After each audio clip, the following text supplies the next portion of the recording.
Hai, Assalamualaikum dan salam sejahtera. Bersama Tercinta hari ini kita akan sambung bahagian yang kedua dalam bab 7 graf gerakan matematik SSM tingkatan 4.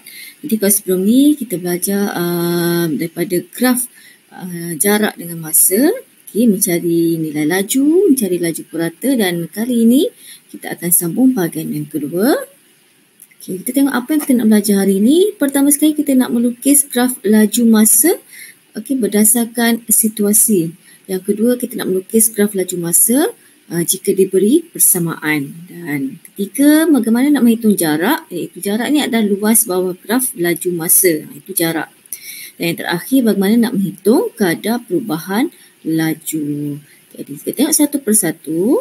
Yang pertama, bagaimana nak melukis graf laju masa mengikut situasi. Biasanya soalan ni dia dah beri jadual siap-siap. Contoh, jadual menunjukkan laju suatu zarah dalam tempoh 18 jam. So, dia dah bagi jadual siap-siap. Lengkap jadual tu. Jadi, apa yang perlu awak buat.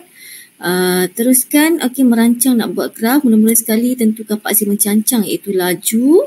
Kemudian, paksi mengufuk, paksi yang baring tu adalah masa. Kemudian pilih skala yang sesuai. Skala ni kita refer saja kepada jadual yang kita dah ada kat situ.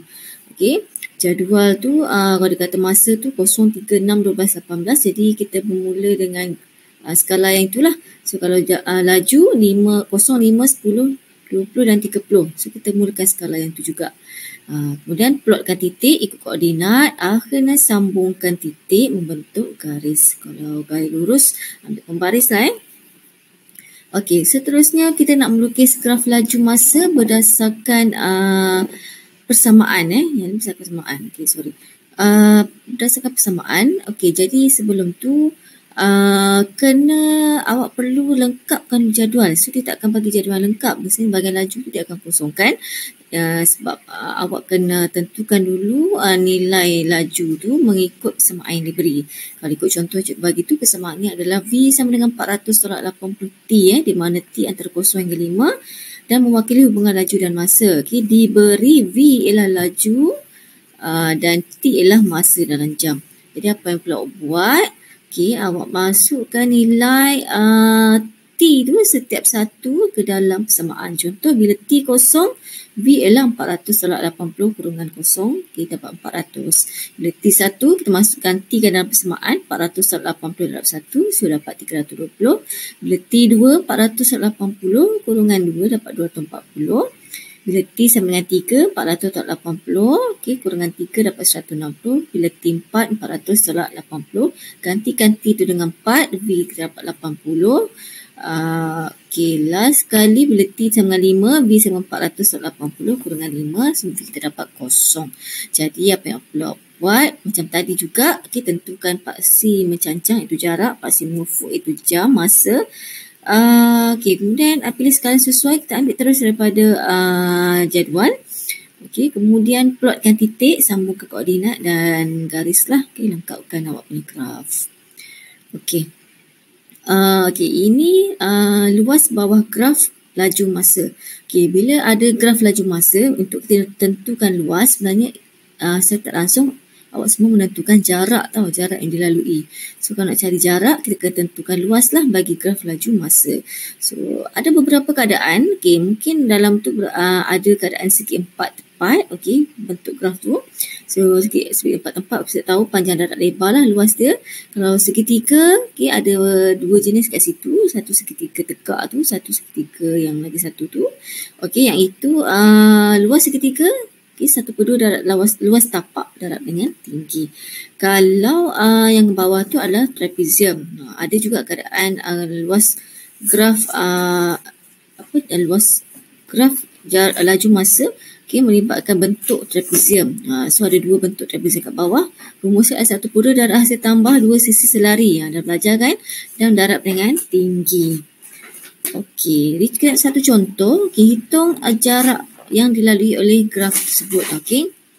So graf tu kalau kita tengok dia menunjukkan gambar segitiga. Jadi kalau nak cari jarak dia, cari luas segitiga lah. 1/2 darat luas tapak. Tapak dia adalah 16. Dari hujung kosong tu hingga 16 kan. Itu tapak dia. Dan tinggi dia straight ke atas yang garis putus-putus tu adalah 10. So dapat jawapan dia 80. Okey, mudah saja ni. Okey, yang ini hitung jarak yang dilalui. Okey, yang ini melibatkan jarak luas trapezium. Okey, ada luas trapezium. Jadi kita tahu luas trapezium adalah 1/2 darab aksi tambah sisi selari darab dengan tinggi.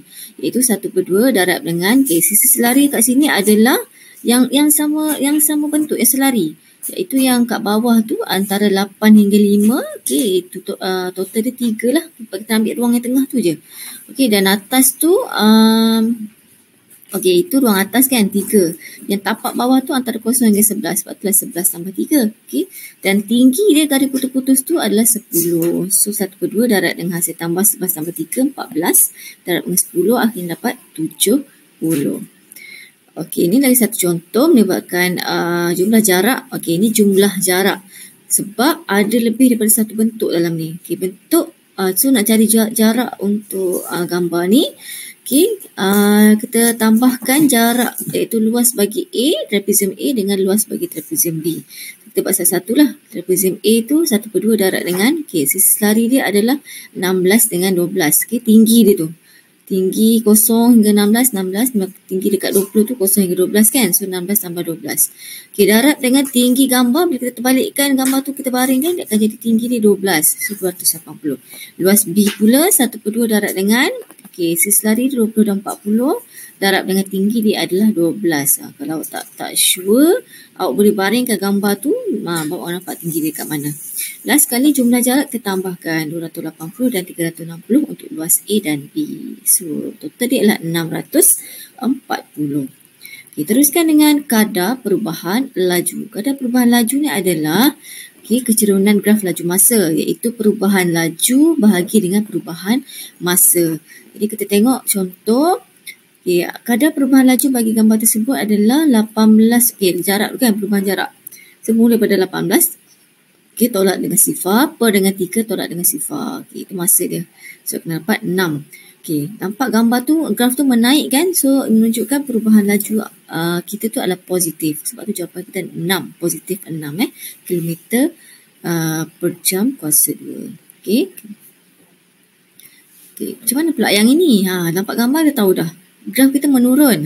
So mesti nanti jawapan kita akan jadi negatif. So hitung kadar perubahan laju berdasarkan graf berikut. Iaitu perubahan jarak bagi perubahan masa kat situ. Perubahan masa. So 30 tolak dengan 0 untuk perubahan jarak. 0 tolak dengan 15 untuk perubahan masa. So akhirnya kita dapat negatif 2. Betul kan? Sebab graf kita menurun.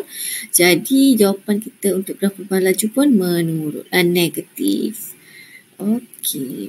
Okey, ni pula melibatkan laju seragam. Nama bahagian satu tu kita dah terangkan sikit. Kalau laju seragam ni, nama lain ni adalah pegun, berhenti ataupun rehat.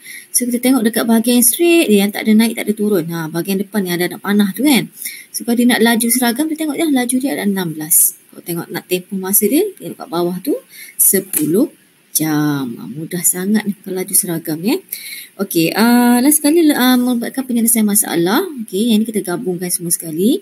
Okey, graf menunjukkan gerakan sebuah bas dalam tempoh masa 2.5 jam. Okey, dalam kadar perubahan laju, ni nak soalan A dia, kadar perubahan laju 60 minit pertama. Okey, kadar perubahan laju kita tahu perubahan jarak bahagian perubahan masa, iaitu tengoklah 60 minit pertama tu maksudnya 1 jam. Kita tengok bahagian 1 jam kat depan tu. Jadi perubahan jarak dia 60 tolak 0, perubahan masa dia adalah 1 tolak 0. Jadi jawapannya 60. Okey, nak huraikan gerakan, kita akan cari juga perubahan laju dia.